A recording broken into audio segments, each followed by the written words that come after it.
Hi, thanks so much for joining me. My name is Rhiannon and I'm one of the founders of BBQ Spit Rotisseries. Today, I'm going to answer one of the most common questions we get asked from our customers, which is, what would I cook in a rotisserie basket? Now, a basket is one of my favorite rotisserie accessories. Now, you can cook anything from tomahawk steaks, butterflied chicken, deboned legs of lamb, chicken wings, chicken legs. My personal favorite is a crispy pork belly. Now, the baskets have been designed with these different levels, so you can adjust the depth depending on the thickness of the meat that you're cooking. Now, the great thing about cooking in a rotisserie basket is how it significantly reduces your cook time. Think about a chicken.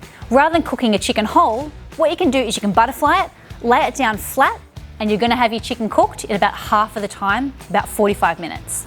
So here at BBQ Spit Rotisseries, we have a couple of different size baskets. So if you've got a 10mm skewer, we've got this size here, which is good for up to one chicken. Or if you've got a bigger skewer, our 22mm skewer, you can actually fit 2 butterflied chickens in this larger size. If you'd like to stay connected and keep on upping your barbecue game, don't forget to hit the subscribe button, leave us a comment below, give us a big thumbs up, and I look forward to seeing you in our next video.